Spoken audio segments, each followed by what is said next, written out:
My name on the payroll was Henrik Vaad, and for 14 months I worked the overnight shift at a hospital that, depending on which map you trusted, either sat at the eastern edge of a forestry road or did not sit anywhere at all.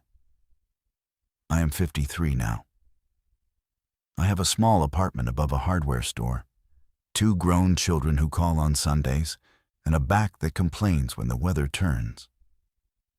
I am telling this the way a man tells a thing to himself in the car on a long drive, not the way a man tells a thing to a camera.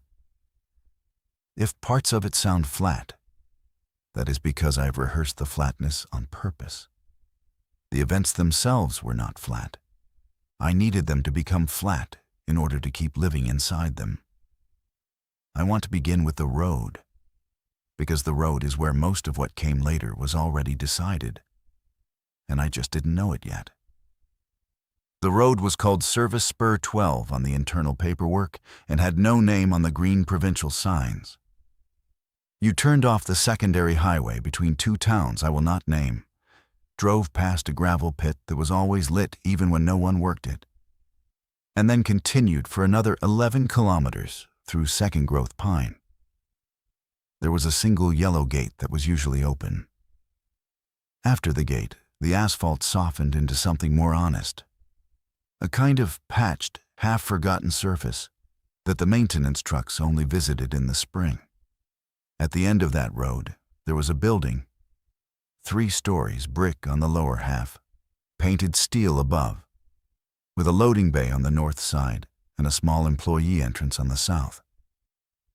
A sign near the door said, North Annex, receiving in faded blue paint. There was no hospital name anywhere on the exterior. Inside, on the wall behind the security desk, there was a framed accreditation certificate with a registration number and the words, Inpatient Subacute Facility, Provincial Health Authority, Auxiliary Listing. I read that certificate often during my first month. I stopped reading it once I understood that nobody was going to ask me about it. I was 47 when I took the job. My wife and I had separated 8 months earlier, not because either of us had done something dramatic, but because we had each become quieter year by year until the quiet was the whole marriage, and there was nothing else left to share. I had been a corrections officer for 19 years before that, mostly in a medium security unit 2 provinces east. And I left that work because I had started waking up at 4 in the morning with my jaw clenched so hard my teeth hurt. A friend of a friend mentioned that there was a private security contractor hiring for what he called a quiet hospital posting, mostly nights, mostly nothing. He said the pay was decent, the benefits were unusual, and they liked ex-corrections because we did not ask the kinds of questions that fresh graduates asked. I took the interview because I needed the work and because the description sounded, in a way I'm embarrassed to admit, restful. The interview happened in a serviced office in the city, not at the building itself. The man across the table was named Russell. He was in his early 60s, wore a gray suit jacket over a black sweater, and had the careful, slightly tired manner of people who have spent their careers reassuring others. He asked me about my discharge from corrections, about my marriage, about whether I drank, about whether I had family who lived close by. He asked me twice whether I considered myself a person who needed to understand things in order to do them properly, or a person who could do things properly without needing to understand them. I told him I had learned, over the course of 2 decades of unlocking doors I did not own, that understanding was often a kind of indulgence. He wrote something down. 3 days later, they offered me the position. The contract was 36 pages long. The non-disclosure section was 11 of those pages. I signed it in a coffee shop while my coffee went cold. And I will tell you now that I'm breaking that contract by speaking at all, and that I have made peace with that in a way I will explain later, although the peace is not as complete as I would like it to be. My first shift was a Tuesday in late September. I drove out alone, arrived 20 minutes early as I always do, and was met at the south door by a man named Purnell, who was about my age, balding, with a slight tremor in his left hand that I noticed because I noticed things like that. Purnell walked me through the building for 2 hours. The ground floor had the security desk, a small staff lounge, a locker room, a receiving bay with 2 roll-up doors, and a corridor that led to what he called intake. The second floor had patient rooms, 22 of them, arranged along 2 parallel halls. The third floor had what he described as long-term, and we did not go up there that night. He showed me the camera bank behind the desk, 16 feet wide, with monitors stacked in 2 rows. He showed me the logbook, a paper one, hardbound, with a black cover. He showed me the radio. He showed me the panic button beneath the lip of the desk and told me, in the same tone a man uses to point out a fire extinguisher in a hotel room, that I would almost certainly never need it. Then he told me the rules.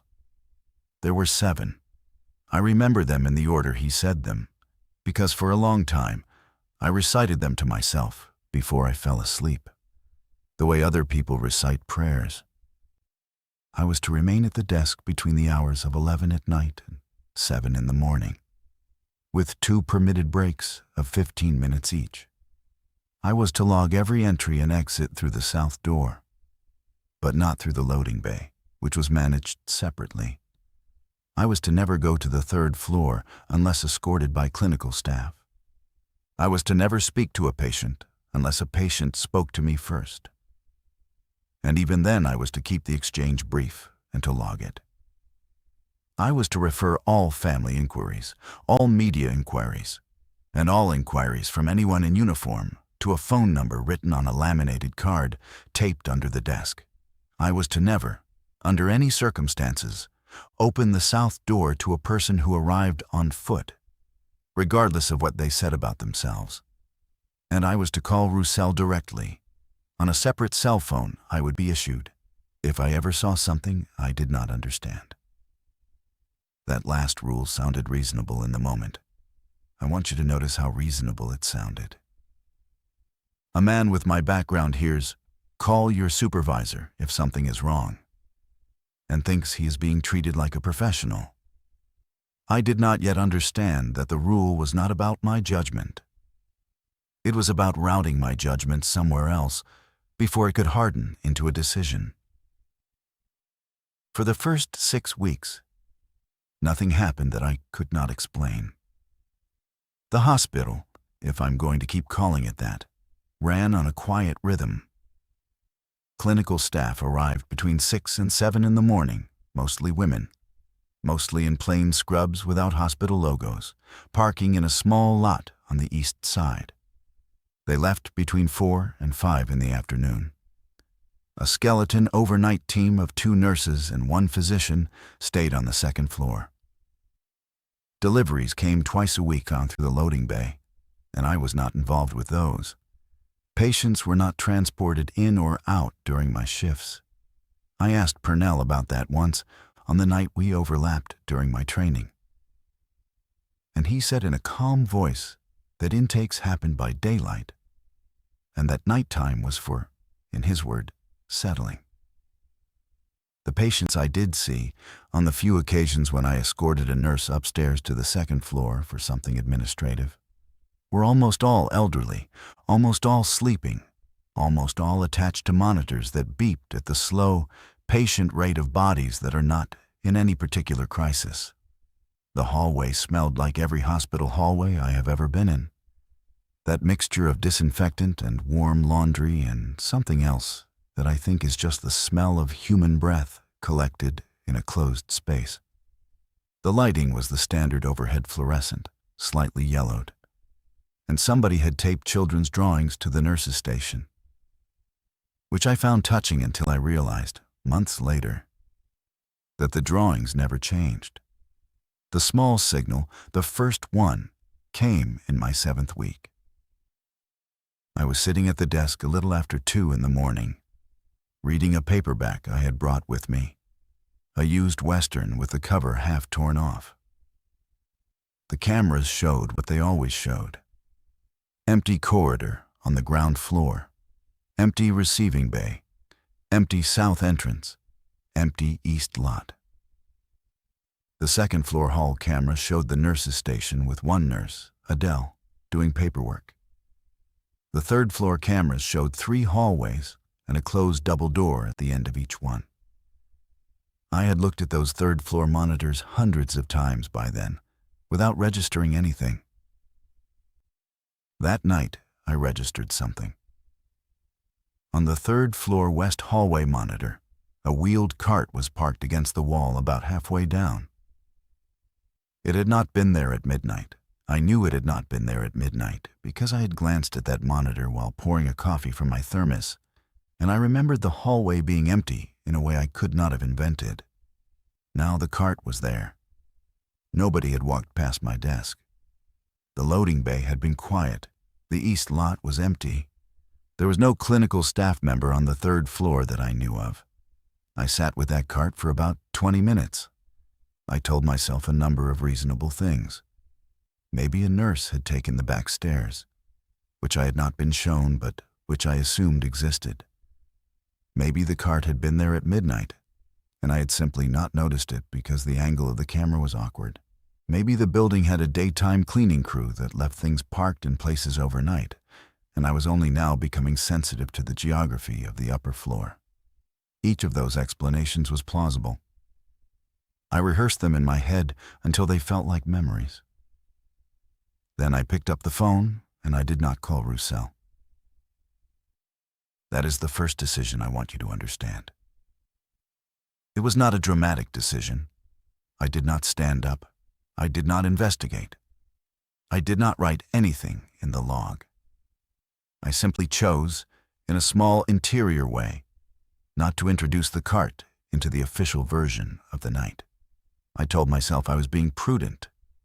A new security officer who calls his supervisor at 2 a.m. to report a cart in a hallway is a security officer who does not last. I told myself I was being respectful of Roussel's time. I told myself, and this is the part I want to be honest about, that I had wanted this job to be quiet, and reporting the cart would have made it less quiet.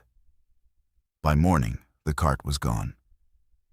The day staff arrived at the usual times. Adele handed off to a nurse named Bertie, whose face I knew but whose voice I had not yet heard. I drove home with the windows down to keep myself awake, and I forgot about the cart for almost a week. If you have ever talked yourself out of noticing something, you already know how the rest of this goes. You also know that I'm not telling you a ghost story. I'm telling you about a kind of slow editing that a person does to himself, and the way that editing builds a life around it. The second signal came in my 9th week, and it was a sound. I was doing my 1 o'clock walk of the ground floor, which the rules permitted as part of my 15-minute break, and I was passing the corridor that led to intake when I heard, from behind a door I had been told was a storage closet, a single short cough, a human cough. Adult, low, not theatrical, the kind of cough a person makes when they are trying not to cough. I stopped. I listened for about 90 seconds. I heard nothing else. I tried the door, which was locked, as I'd been told it always would be. The key for that door was not on my ring. The key for that door, I had been told during my training, was held by clinical staff only and was not part of the security inventory. I went back to the desk. I logged my walk with the time, and I did not mention the cough. I want you to understand that I made that decision in less than 5 seconds. I did not weigh it. I did not feel guilty about it. By that point, in some quiet part of me that I had not yet examined, I had already understood that there were things in this building that were not for me to know, and that my job was, in a precise and almost technical sense, to not know them. This is the part where I should tell you that I was paid well. The salary was about 30% above what an equivalent posting in the city would have paid. The benefits package included a private supplementary health plan and a small pension contribution that was, frankly, generous for a contract role. There was also what Roussel had called, during the interview, a discretion supplement, which arrived as a separate quarterly deposit and which was not itemized on any pay stub. The first one landed in my account at the end of my third month and was equal to about 6 weeks of my regular pay. I did not ask anyone about it. I did not mention it to my ex-wife, with whom I was still on speaking terms, or to my children, who at that point were in their 20s and not paying attention to my finances. I treated the deposit as if it were a tax refund I had been expecting, even though I had not been expecting it. I want to pause here, because the rhythm of telling this can make it sound like I am building toward a revelation. There is no revelation. There is only the accumulation of small consents, and the way those consents become, over time, the architecture of a person. If you have ever taken a job where a part of you knew, on the first day, that the pay was higher than the work justified, I would be curious to know whether you stayed long enough to find out why. Most people I've spoken to about this kind of thing, in the years since, tell me they would have left. I notice they always say that in the present tense, about a situation they were not actually in. I am not blaming them. I would have said the same thing before. The third signal came in my 12th week, and it involved a person. It was a Thursday, about 3 in the morning, and the wind was loud enough that I heard it through the south door, which was a heavy steel door and not given to letting in much sound. I had finished my second walk and was back at the desk.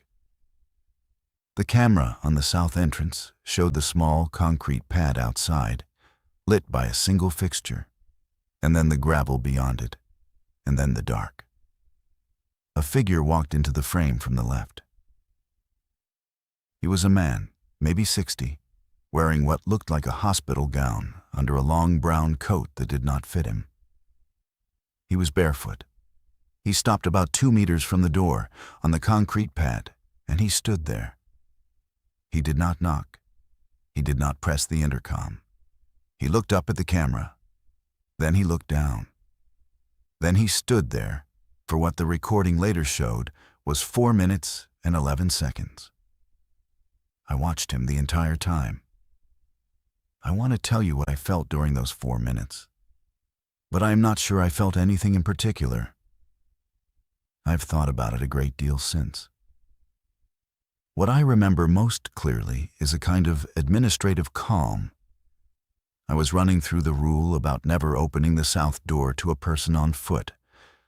I was running through the rule about calling Roussel if I saw something I did not understand. I was running through the rule about logging entries and exits. None of the rules quite covered this. There was no entry because I had not opened the door. There was no exit because nobody had left through it. There was a man on a pad. The rules did not require me to do anything about a man on a pad. After 4 minutes and 11 seconds, he turned, walked off the frame to the right, and did not return. I did not pick up the radio. I did not call Roussel. I did not press the panic button. I logged my second walk in the book. I did not mention the man. At 6:50 in the morning, when the day shift began to arrive, I told the supervisor, a woman named Larkin, whom I had spoken to perhaps a dozen times, that the night had been uneventful. She nodded the way she always nodded. She did not look at the camera footage. As far as I know, nobody ever looked at the camera footage from that night. Although I assume now, with the benefit of years, that somebody did. I went home. I slept until 2 in the afternoon. When I woke up, I made eggs and ate them standing at the counter. And I did not think about the man until the sun went down. This is the part of the story where I want to be careful, because I'm going to tell you something that I do not fully understand even now. And if I'm not careful, I will dress it up. About 3 weeks after the man on the pad, I started taking the long way home. The direct route from the building to my apartment was a little over an hour. The long way, which involved doubling back through a town called Mervyn and then cutting south on a county road, was closer to 2 hours. I told myself I was taking the long way because I wanted to stop at a particular diner in Mervyn that opened at 6 and served a decent breakfast. That was true. I did stop there. But the longer route also meant that I was almost never home before 9 in the morning, which meant that when my ex-wife called, as she still did once a week to discuss our daughter's wedding plans, I could honestly tell her I had been sleeping. The longer route meant that I had less time during the daylight hours to think. I did not see this as avoidance. I saw it as a routine. There is a difference between those two things, but it is not the difference most people assume. Avoidance, in my experience, is loud. It announces itself. A routine is quiet. A routine is what avoidance looks like once you have practiced it long enough. The fourth signal was not really a signal. It was a conversation. In my 5th month, a new nurse joined the overnight rotation. Her name was Marceline. She was in her early 30s. And she had transferred in from somewhere I never quite identified, although she mentioned a city once and then seemed to regret mentioning it. She was friendlier than the others. The other nurses, when they came down to the ground floor for any reason, treated me with a polite distance that I had come to recognize as institutional rather than personal. Marceline, on her 3rd or 4th shift, sat down at the corner of my desk for about 10 minutes during her break and asked me how I was finding the work. I told her it was quiet. I told her I had done worse for less money. I told her the usual things a man tells a younger colleague when he wants the conversation to stay shallow. She asked me whether I had ever been to the 3rd floor. I said I had not. She nodded slowly, and then she said, in a voice that was not dramatic, that I should probably keep it that way. I did not ask her what she meant. That is the part I want you to notice a younger man, or a different kind of man, would have asked. I did not. I told her she sounded like Purnell, and she gave me a small, tired smile that I have thought about many times since. And she said that Purnell had been there a long time, and that he had figured out how to stay there a long time, and that there were really only 2 ways to do that. She did not tell me what the 2 ways were. She went back upstairs. I logged her break time. I did not log the conversation. I did not call Rousseau. I sat at the desk for the next 3 hours, and the cameras showed me everything they usually showed me, and I watched all of it and saw none of it. If you are looking for the moment when I should have left, I think it was that night. Not because Marceline had told me anything specific, but because she had offered me a doorway, and I had recognized it as a doorway, and I had chosen to stand on the wrong side of it. That kind of recognition does not come back later in the same form. When the doorway closes, it closes. I want to be clear about something. I am not telling you this to make myself into a villain or into a victim. I have spent enough time around men who do both, and I find them equally tiresome. I am telling you this because I have come to believe, slowly over the past 5 years since I left that job, that the most important moral decisions in a life are almost never the ones that look like decisions. They look like ordinary nights at a desk. They look like a long way home. They look like not asking the obvious question of a kind woman who has just told you, in the gentlest possible terms, that you are in a place you should not stay. The middle of the story, the part I have been working my way toward, took place in my 8th month in February, during a stretch of cold that closed the secondary highway for 2 days. The closure mattered because it meant that the day shift could not get in on a Wednesday morning. There was a protocol for this, which I had been briefed on, but had never seen used. The overnight clinical staff would remain on the second floor and continue patient care. The overnight security officer, which was me, would remain at the desk until relieved. Additional staff would be brought in by a four-wheel drive vehicle owned by the contractor, with priority given to clinical personnel. Roussel had told me, during the briefing, that in the event of a closure of more than 12 hours, I might be asked to perform tasks outside my normal duties, and that I should consider those tasks to be covered under the same discretion provisions as the rest of my employment. The closure began on a Tuesday night around 10. By the time my shift started at 11, the south door already had a small drift of snow against the bottom of it.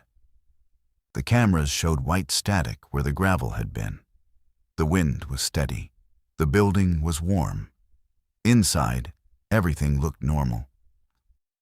At about 1 in the morning, the phone at my desk rang. It was Roussel.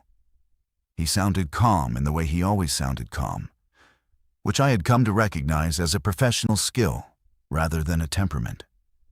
He told me that there had been a situation on the third floor. He did not describe the situation. He told me that 2 members of the overnight clinical staff had become unavailable, which was the word he used, and that the third member, the physician, needed assistance with a specific task before the relief team could arrive in the morning. He told me that I was the only person on site who could help, and that I should consider this part of the duties for which I had been compensated. He told me to go up to the third floor. I sat with the phone in my hand for several seconds after he had stopped speaking. I want to be honest about what went through my mind, although I am suspicious of my own honesty when I describe it. I thought about Purnell's tremor. I thought about Marceline's small, tired smile. I thought about the cart in the hallway in my 7th week, and the cough behind the locked door in my 9th, and the man on the concrete pad. I thought about the quarterly deposits, the most recent of which had landed 3 weeks earlier and had been larger than the previous 2.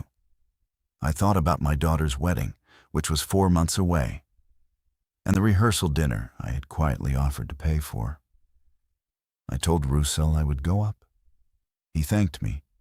He did not say anything else. He hung up. I want to stop here for a moment, because the next part of this story is the part I have told no one, and I have to find the language for it as I go. I took the stairs, not the elevator, because the elevator on the south side of the building did not service the third floor without a key card that I did not have. The stairwell was concrete, painted gray, with yellow handrails. I had been in it only twice before, both times during day shift drills. The third floor stairwell door was unlocked when I reached it, which was the first thing that was unusual, because that door had always been locked. I opened it. The hallway beyond it was lit but dim, on a mansum, the overhead fluorescence on what I now think was a reduced setting. The air was warmer than the ground floor. It smelled the way the second floor smelled, but more so. Denser, with something I could not name underneath the disinfectant. The physician, a man in his 50s, whose name I had heard once and forgotten, was standing at the nurse's station about 10 meters down the hall. He saw me and waved me over, calmly, without urgency. He did not introduce himself. He told me that one of the patients in a room he gestured toward had been distressed earlier in the evening, and that he needed a second adult present while he made an adjustment to her medication. He told me that my role was to remain in the doorway, to not speak, and to not approach the bed. He told me that the procedure would take about 20 minutes. He told me that afterward, I should return to my desk and resume my normal duties. I followed him to the room. He opened the door. The room was a single, with a window on the far wall that was covered by a closed blind. The bed was occupied. There was a woman in it, perhaps 70, with white hair, asleep or sedated, breathing slowly. There was an IV stand beside the bed. There were no monitors that I could see, which struck me as wrong, but I did not say so. The physician walked to the IV stand. I stood in the doorway, as instructed. I watched. I am not going to describe what he did, because I do not actually know what he did. I am not a clinician. I saw him handle a syringe. I saw him connect it to a port on the IV line. I saw him stand quietly beside the bed for what felt like 10 minutes, but was probably 4. I saw the woman's breathing slow further and then settle into a rhythm that, even to my untrained eye, was different from the one she had been breathing when I walked in. The physician then disconnected the syringe, capped it, placed it in a small sharps container he had brought with him, and walked past me out of the room. He did not look at me as he passed. In the hallway, he told me that I had done well. He told me that the relief team would arrive by mid-morning. He told me to return to my desk. I want to tell you that I asked him what had happened. I want to tell you that I demanded an explanation. I did not. I went back to the stairwell. I went down to the ground floor. I sat at my desk. I logged the time of my walk with a note that read, "Assisted clinical staff, 3rd floor, per supervisor instruction." I did not write anything else. The cameras showed the south entrance, the receiving bay, the empty corridor. The wind outside had not changed. The relief team arrived at 10 in the morning. The highway had been cleared. The day supervisor, Larkin, came in around 10:30. She asked me how the night had been. I told her it had been long but uneventful. She nodded. She did not ask about the 3rd floor. As far as I am aware, nobody ever asked me about the 3rd floor again, although I am certain, in the way you become certain about these things, that somebody read my log. I drove home that morning the long way, through Mervyn, and I stopped at the diner, and I ordered eggs and toast and coffee, and I ate all of it. I want to tell you that I could not eat, but that would not be true. I ate everything on the plate. I paid in cash. I drove home. I slept for 9 hours. When I woke up, the first thing I did was check my bank account. There was no new deposit. The next quarterly deposit was not due for almost 2 months. I want to tell you that I checked the account because I was disgusted with myself and wanted to confirm that I had not been paid for what I had witnessed. That would be a flattering story. The truer story is that I checked the account because some quiet part of me wondered whether there might be a separate, faster deposit for nights like that one. And I wanted to know there was not. The next quarterly deposit, when it arrived in April, was the same size as the previous ones. I have thought about that for years. The absence of a special payment was, in a way, I find difficult to articulate. More disturbing than a special payment would have been. A special payment would have meant that the night was unusual. The ordinary payment meant that the night was, from the institution's point of view, simply part of the work. I stayed at the hospital for another 6 months after that night. I want to say something about those 6 months, because I think they are the part of the story that matters most. And they are also the part that is hardest to make interesting, because nothing dramatic happened in them. I went to work, I sat at the desk, I watched the cameras, I logged the walks, I drove home the long way, I ate at the diner, I slept. I called my daughter twice a week and helped her with wedding logistics.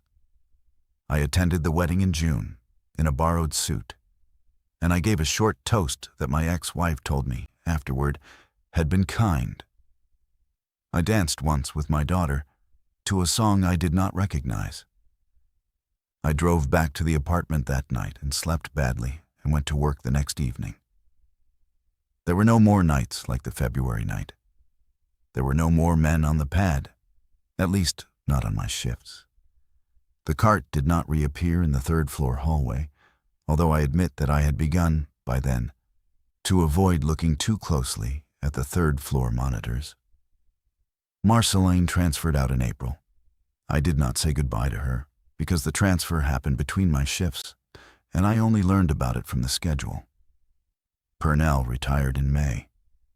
There was a small card in the staff lounge that we all signed.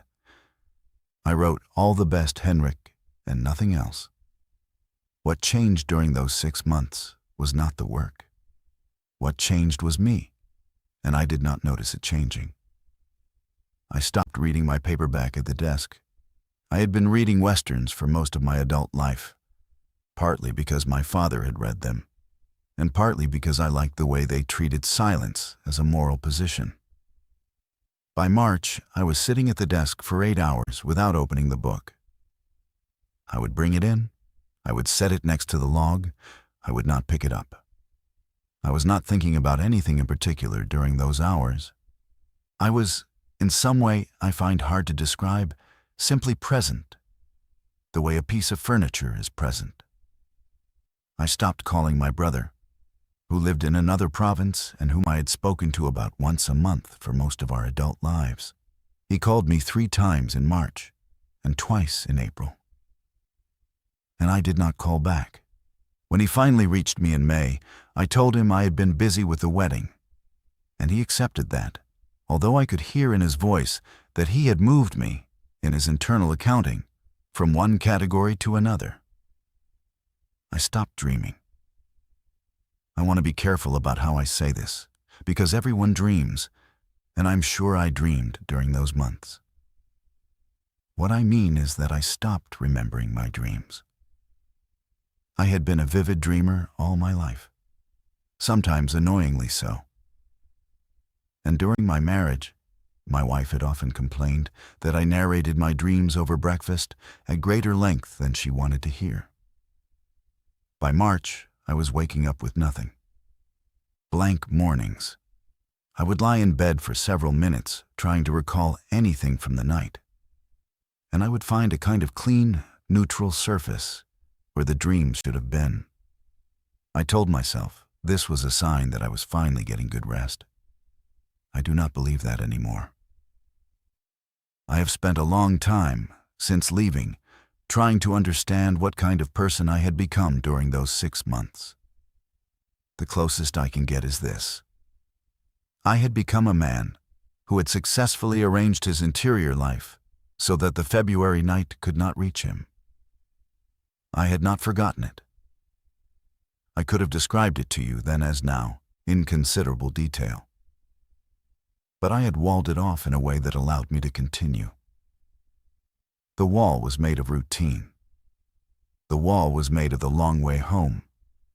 The wall was made of the unread paperback, and the unreturned phone calls, and the unremembered dreams. The wall was made of every small refusal to look at what I had stood in the doorway of. If you have ever built a wall like that, I think you know that the worst thing about it is not the wall itself. The worst thing is that once you have built it, you stop being able to tell the difference between yourself and the wall. I left the job in late November of my second year, 14 months after I had started, for a reason that was, on its surface, almost embarrassingly small. It snowed early that year, in the second week of November. And on a Tuesday night, I arrived at the building to find that the south door light had burned out. The concrete pad outside was dark. The gravel beyond it was dark. The camera that watched the pad showed only a vague gray rectangle and the faint suggestion of the door frame. I went inside, relieved the evening officer, sat down at the desk, and reported the burned-out bulb to the maintenance line, which was a voicemail that I had been told was checked daily. At about 2 in the morning, I looked at the south door camera, and I thought I saw, in the gray rectangle, a darker shape. It was not clear. It could have been a trick of the snow. It could have been a deer, although I had never seen a deer come that close to the building. It could have been nothing. I sat at the desk, and I watched the shape for a long time. It did not move. After about 20 minutes, I could not tell anymore whether the shape was actually there or whether I had been staring so long that I was inventing it. I did not get up. I did not go to the door. I did not call Roussel. I did not press any button. I sat there until just before 3, when I looked again, and the shape was gone, if it had ever been there. That was the moment, sitting at that desk in the dark with a gray camera image in front of me, when I understood, finally and without drama, that I was not going to be able to do this work anymore. Not because I was afraid, not because of any single thing I had seen, but because I had become a man who could watch a possible person stand in the dark outside a door for 40 minutes and do nothing, and feel nothing about doing nothing. And I did not want to find out what the next version of that man would be willing to do or not do. I finished the shift. I went home the long way. I slept. I called the contractor's office at noon and told them I was giving 4 weeks' notice. They accepted it without comment. Roussel called me that evening, thanked me for my service, and reminded me, in a tone that was friendly but precise, of the non-disclosure provisions of my contract. I told him I understood. I worked my 4 weeks. On my last shift, in the second week of December, Larkin shook my hand at 7 in the morning and gave me an envelope with what turned out to be a final discretion supplement, larger than the others. I deposited it. I did not spend it. It is still sitting in a separate account, and I have not touched it. And I have come to understand slowly that not touching it is its own kind of evasion, because as long as the money is there, I can pretend I have not fully accepted it. I have been out of that work for almost 5 years now. I did not go back to corrections. I took a job at the hardware store below my apartment, part-time at first, then full-time, then assistant manager.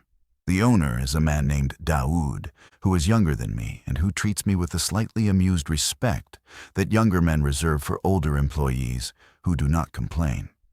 I help customers find drill bits and weather stripping. I order inventory. I close up at 6. The work does not pay what the hospital paid. The work also does not require me to learn how to stop dreaming, which I now consider to be a meaningful part of any job description. My daughter had a son last year. I drove out to meet him when he was 3 weeks old, and I held him in a rocking chair in my daughter's living room while she made tea in the next room. And I cried in a way that surprised me, quietly, without sound. While the baby slept on my chest, my daughter pretended not to notice when she came back in, which I appreciated. She is a kind person. I do not know how she came to be a kind person, given the father she had, but I have stopped trying to take credit or blame for it. My brother and I speak again. We started speaking again about 2 years ago, when he called me on my birthday, and I picked up. We have not discussed why I stopped calling. He has not asked. I have not offered. There is a quiet between us that is different from the quiet I had with my wife. It is a quiet that contains an understanding that we are both old enough to leave certain things alone. I have not told any of them about the February night. I have not told them about the cart, or the cough, or the man on the pad, or the woman in the bed. I have not told them about Marceline's small, tired smile, or about the doorway I did not walk through. I have, in the strict sense of the contract I signed, kept my word. I want to say something about that contract because it is the closest thing I have to a final reflection, and I do not entirely trust my own conclusions about it. For most of the first 3 years after I left, I told myself that I was not speaking about the hospital because of the non-disclosure agreement. That was a comfortable story. It located my silence in an external constraint. It allowed me to imagine that, if the contract did not exist, I would have spoken, and that the world would therefore know what I knew, and that my silence was a kind of unwilling captivity rather than a choice. In the past 1.5 years, I have come to understand that this was not true. The contract is real and I take it seriously, but it is not what has kept me quiet. What has kept me quiet is something I find harder to name. It has to do with the fact that if I told the full story to a person whose opinion I cared about, that person would have to look at me afterward, and I would have to look at myself in that person's looking. I have not been ready for that. I am still not entirely ready for it now. I am telling the story in this particular way, into this particular kind of recording, because it allows me to speak without having to watch someone watch me. That is not courage. I want to be very clear about that. I am not telling you this because I have become brave. I am telling you this because I have become tired. And because tiredness, at a certain age, starts to do some of the work that courage would have done if I had had any. If you have listened this far, I suspect you are the kind of person who is willing to sit with something that does not resolve. Most people are not. Most people, in my experience, want the part at the end where the narrator says he understands now, and he is sorry, and he is different. I do understand more than I did. I am sorry in the limited way that a man can be sorry for something he did not exactly do and did not exactly prevent. I'm not sure I'm different. I'm quieter than I was. But I have already told you what quiet can be. I do not know whether the building is still there. I have not driven out that way since I left. I have a strong suspicion based on no real evidence that the building is still operating, that the south door has a new bulb, that there is a man at the desk who is roughly the age I was when I started, and that he has begun, in his 7th or 8th week, to notice small things and to choose, in small interior ways, not to introduce them into the official version of the night. I hope he leaves earlier than I did. I do not particularly expect that he will. I want to tell you one more thing, and then I will stop. About a year ago, I was driving home from my daughter's house on a Sunday evening, and I took a wrong turn off the secondary highway in the dark. And for about 10 minutes, I thought I might be on the road to the building. The trees looked right. The shoulder looked right. The asphalt had that particular patched, half-forgotten quality. My hands tightened on the wheel in a way I had not felt in years. I almost turned around. I did not turn around. I kept driving because I wanted to see whether the road would actually lead there, or whether I had only imagined the resemblance. It was a different road. It led to a town I had passed through once, years before, on the way to somewhere else. I drove through the town slowly, past a closed gas station, and a small church, and a diner that was not the diner in Mervyn, but reminded me of it. And I came out the other side onto a county road I recognized, and I drove home. I have thought a great deal since that night about why my hands tightened on the wheel. I have thought about whether it was fear that the road would lead to the building, or fear that it would not, or fear that I would not be able to tell the difference. I have not arrived at an answer. I am no longer certain there is one to arrive at. What I have instead is the memory of the steering wheel under my hands, and the trees on either side, and the certainty, for those 10 minutes, that I was being given a chance to find out something about myself, and the further certainty, underneath that I did not actually want to find out. I parked at the hardware store a little before midnight. The lights in Daoud's apartment upstairs were on. I sat in the car for a few minutes before I went in. I noticed, in the way a man notices these things at 53, that my breathing had gone slow and even. The way breathing goes when a body has decided that the danger, whatever it was, has passed. I went inside. I went upstairs. I made tea. I drank it standing at the counter, the way I had eaten the eggs in the diner the morning after the February night, and the way I had eaten a great many meals during the years I had been alone. The apartment was quiet. The hardware store below me was quiet. The street outside was quiet. I stood at the counter and I drank the tea. And I thought about the woman in the bed, and the physician's hands at the IV stand, and the slow change in her breathing, and the way I had stood in the doorway and watched. I did not feel guilty. I want to be honest about that, because I think it is the part that matters most. I felt something quieter and more permanent than the guilt. I felt the particular weight of a man who has understood finally that the version of himself he had hoped to be was decided not on the February night, but on all the small nights before and after it. In all the small ways he had chosen and gone on choosing to not be the person who would have done something different. I rinsed the cup. I put it on the rack. I turned off the kitchen light. I went to bed. In the morning, I went down to the store and opened up for Daoud. And a man came in for a particular size of finishing nail that we did not carry. And I ordered them for him. And he thanked me, and the bell on the door rang as he left. And the day began, the way the days have begun for almost 5 years now, with the small, ordinary work of a man who knows what he is, and has decided to keep going anyway, and has not yet decided what that decision will eventually cost him. That is the whole of it. There is no part I have left out that would change the shape of it. If you have been waiting for me to tell you what was actually happening on the 3rd floor, I cannot, because I do not actually know. And I have come to believe that not knowing was always part of the arrangement, and that the arrangement worked on me precisely because I was the kind of man who could live with not knowing. If you have been waiting for me to tell you that I went back, or that I reported it, or that I found some way to make amends, I have not done any of those things, and I do not expect to.